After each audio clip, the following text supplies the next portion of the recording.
You've probably heard a lot about muscle activation lately, especially when it comes to training your glutes or building strength. But what is it really? And is this just another fitness trend, or is it something that you need for every single workout? Well, in this video, I'm going to break down for you why muscle activation, also known as the mind-muscle connection, is the key to getting better results in less time. I'll explain what muscle activation means, how you can use it to maximize every single rep in your workout, and how it's important at every fitness level. What is muscle activation? Well, it's simply the act of engaging the right muscle during an exercise.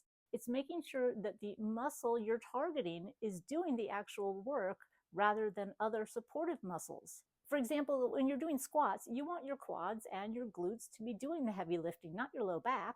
And when doing biceps curls, you want to make sure that it's your biceps actually moving that weight rather than your shoulders. Muscle activation is all about focus. And if you're truly activating your muscles, you're going to be working them much more effectively. And that's going to lead to better strength gains, more changes in your body, and better results in less time. You might see a lot of glute activation workouts with exercises like bridges and clamshells. This can be great for beginners and for warm-up, but the truth is, if your glutes aren't activated, you're not going to be able to walk. So it's less about whether your muscles are on and more about whether you can engage them when you need them.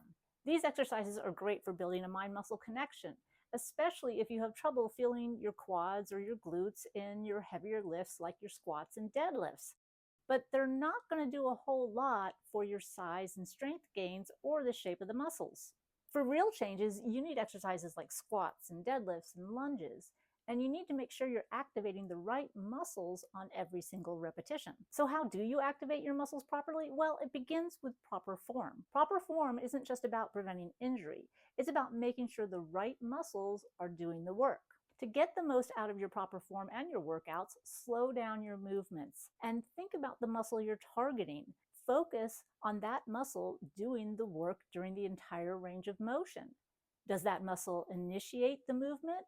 And does it keep it under control from the start to the finish of that movement? So let's say you're doing squats. Instead of rushing through your repetitions, go down slowly. Try to feel your glutes controlling your body as you descend. And then push your heels through the floor and use your glutes to drive your body upward, squeezing your glutes as you continue to rise and keeping them tight at the top. That mind-muscle connection is what makes your changes come faster. Another great example is biceps. When you're doing biceps, you want to make sure you're initiating that movement from the elbow.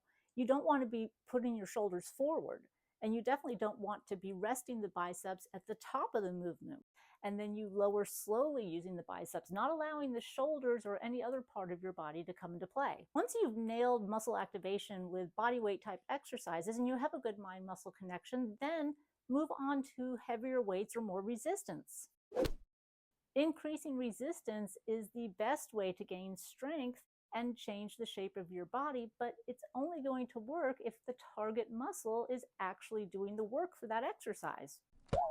One of the biggest mistakes people make is letting other muscles take over. For example, in lunges, it's easy to let your quads take over and not even feel the glutes. In squats, it's also easy for your quads to take over or for your lower back to take over and your glutes not get much work at all. And of course, touching back on our biceps, it's easy for the shoulders to round forward and swing the weight back and forth rather than the biceps doing the controlling. The easiest way to fix that is to slow down the movement.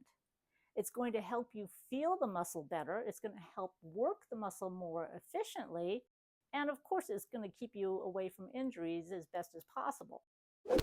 Another easy way to fix this is to pause at the peak contraction. So in biceps, when you're curling upward and you get that nice peak contraction at the top, you pause. You hold that muscle tightly. Or if doing glute bridges, you squeeze your glutes at the very top and make sure you're isolating them, not pulling in from your lower back or pushing through your quads. By holding the peak contraction a second or two, it allows that muscle to make sure it's in charge of the movement.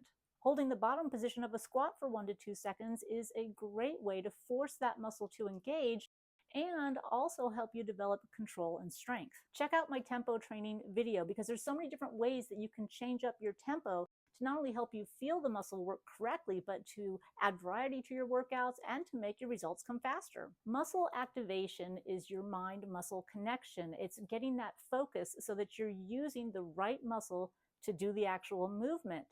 And it takes practice, just like anything else. It is a skill, but the practice pays off and you're going to see your results much faster. If you found this video helpful, hit the like button and share it with a friend. And if you have any questions, drop them in the comments section because I'm here to help you reach your goals faster. In a future video, I'll be sharing a routine that activates your glutes and legs for maximum results. So make sure you're subscribed and hit the notification bell so as soon as that comes out, you'll be the first to watch it.